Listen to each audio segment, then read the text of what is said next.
Après les propos de Manu Bompard et Charlotte Girard, je voudrais insister sur une chose fondamentale. Dimanche soir, toute une vieille scène politique est morte. Elle ne reviendra plus, balayée par le vote des électeurs. C'est d'abord la leçon fondamentale qu'il faut tirer de cette élection. Un vieux monde est mort. Et une force politique, ou la seule force politique humaniste, écologiste, ayant la passion de l'égalité, la volonté d'en finir avec la monarchie présidentielle qui a émergé à une hauteur que Charlotte et Manu ont décrit, c'est nous. C'est l'événement fondamental. Et je voudrais que chacun comprenne que c'est un tournant historique dans l'histoire politique de la France. Deuxièmement, notre position vis-à-vis du second tour. Manu vous l'a décrite. Il s'agit d'une consultation. Je voudrais insister sur un point. Dans la consultation, il est clair qu'à aucun moment le choix du vote Front National n'est posé. Je le dis et j'insiste là-dessus, car il s'agit de notre ADN politique. Pas une voix ne doit aller pour le Front National. Pas une. Cette option n'existe pas. Nous nous honorons, pour préciser les choses, que peut-être, et sans doute nous le savons, des gens qui peut-être par le passé votaient Front National ont voté pour Jean-Luc Mélenchon à cette élection présidentielle. Nous sommes fiers, et c'est notre bilan. Et nous avons ce bilan à présenter face à tous ceux qui peut-être veulent nous porter la contradiction, que nous avons fait concrètement reculer le Front National. Et nous avons déjoué le scénario qui nous était présenté d'un Front National annoncé parfois à 28, presque à 30% dans des instituts de sondage. Ce n'est pas ce qui a eu lieu. Et dans beaucoup de villes où le Front National est en tête, Marseille notamment, Manu l'évoquait, nous avons des scores qui nous font passer devant le Front National. Voilà notre bilan. Nous avons mobilisé des gens qui ne votaient plus, notamment dans les milieux populaires. Là où le Front National profitait de cette abstention populaire, nous avons agi et nous l'avons fait reculer. Nous avons repermis à ce que des millions de gens retrouvent l'espoir, retrouvent le goût de l'action civique et ne croient pas que le combat politique se résume à des choix morbides. Nous sommes fiers de ce bilan. Nous sommes des milliers d'insoumis à lutter contre le Front National, non pas en parole et en bavardage, mais par des actes concrets et une action militante. J'invite donc tous ceux qui aujourd'hui nous toisent avec des mots absurdes à un examen de conscience. À un examen de conscience. Je n'ai pas rencontré pendant 14 mois de campagne quelqu'un qui m'ait dit qu'à cause de la France insoumise et de Jean-Luc Mélenchon, il votait Front National. Par contre, j'ai fait des centaines de porte-à-porte où l'on m'a dit que dégoûté par le bilan de François Hollande et celui de la droite précédemment, il votait désormais Front National. Voilà ce que nous avons à dire aujourd'hui. Que chacun prenne la mesure de l'état du pays. Ça n'est pas par des injonctions absurdes que l'on amènera les gens d'un seul coup à se ranger derrière M. Macron, comme ça, simplement. Il faut discuter, convaincre. Convaincre d'abord que le vote Front National n'est pas une option. Mais accepter l'idée que nous sommes fiers d'avoir rassemblé une force nouvelle, inédite, qui n'est pas la reproduction de forces politiques précédentes, justement, mais qui a rassemblé en son sein des femmes et des hommes, qui peut-être, dimanche 7 mai, pour certains, voteront blanc ou nul, pour certains, voteront Emmanuel Macron, voire pour d'autres, n'iront pas voter. Il y a parmi toutes ces trois options, aucune qui est immorale. Elles sont toutes légitimes, compréhensibles. Et nous entendons surtout ne pas nous diviser sur cette question-là, mais permettre que chacun continue à être à l'aise dans la France insoumise, pour se projeter vers l'avenir. Donc on a bien compris le petit jeu qui est en place. C'est parfois, je le dis, une forme d'honneur pour ma part de me voir injurié par M. Michel Sapin ou Mme Myriam El Khomri. Pas de problème, pas de problème. Notre bilan à nous, il est là. Vous voulez qu'on parle à Hénin-Beaumont, là où, paraît-il, le Parti Socialiste était mieux positionné que nous pour lutter contre le Front National. Le Parti Socialiste a réalisé 5%. 5%. Là où il était de bon ton de mettre des bâtons dans les roues de Jean-Luc Mélenchon quand il allait porter le fer contre l'extrême droite. Et je pourrais décliner nombre d'endroits où ils ont été balayés. La seule force aujourd'hui en capacité demain de tenir tête à l'extrême droite, c'est nous. Et nous entendons à ce que cette force reste debout, claire, à aucun moment impactée par je ne sais trop quel carabistouille issu du passé. J'entends que peut-être, cela surprend certains d'entre vous, qui aussi habitués à un ronronnement généralisé, voilà une voix originale. Eh bien qu'ils s'y habituent.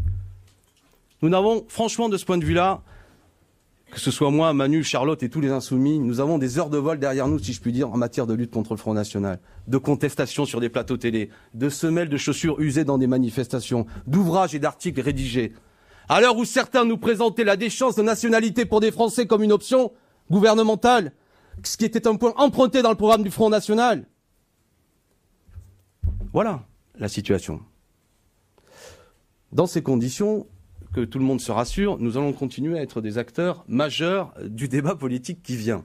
On pourrait même continuer, pardon de ma passion, que tout de même François Hollande est sorti de sa léthargie durant la campagne présidentielle avant le premier tour pour dire une chose. Attention, il y a une menace d'un second tour, Le Pen, Mélenchon.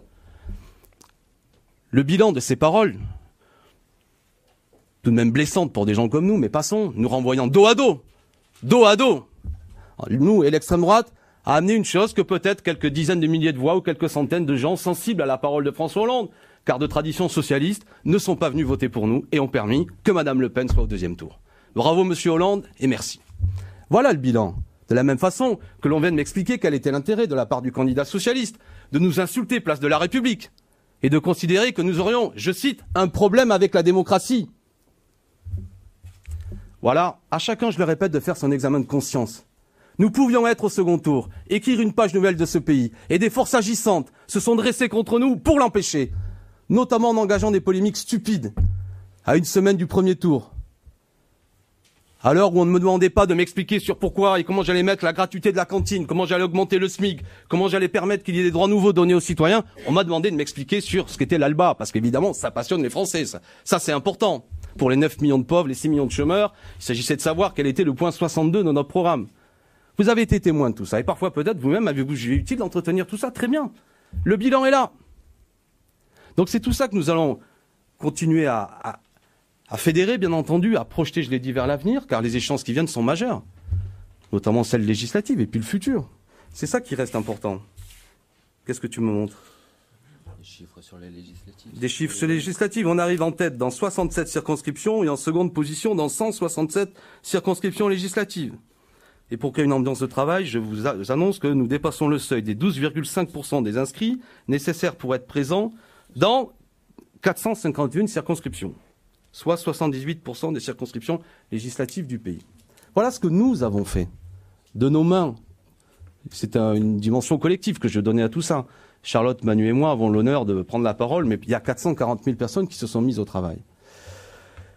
Voilà ce que je voulais indiquer. Je voulais terminer, puisque j'en étais juste à dire quelques mots sur l'appareil socialiste au sens large, qu'on a parfois eu l'impression, vous voyez, je profite un peu pour dire tout ce que j'ai à dire, qu'il y avait deux candidats socialistes dans cette élection.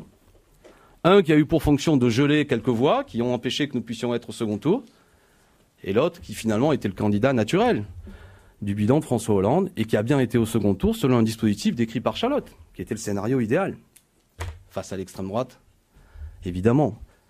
Observez tout de même ce que fait M. Macron, qui, sans que je veuille lui donner des conseils en stratégie, mais tout de même, hier soir, il passe à la télévision, premièrement pour dire que, contrairement par exemple à ce qu'avait fait M. Chirac en 2002, lui, il veut une adhésion à son projet.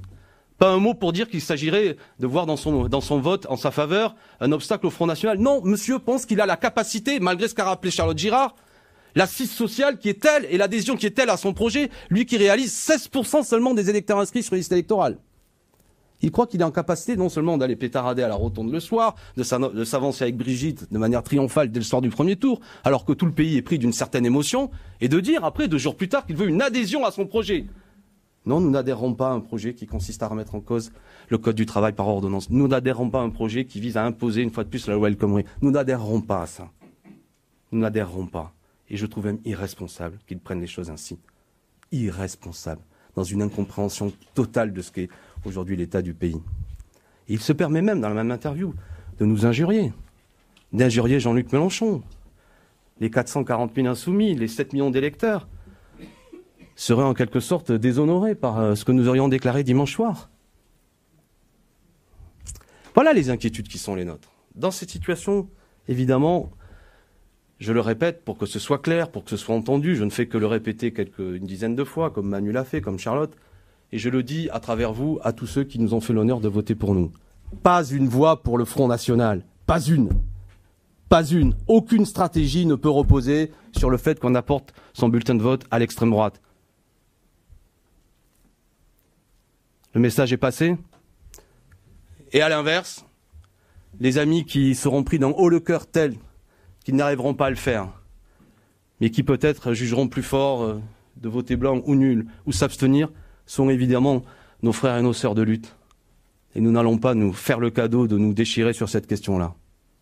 Voilà ce que j'avais à dire. Merci.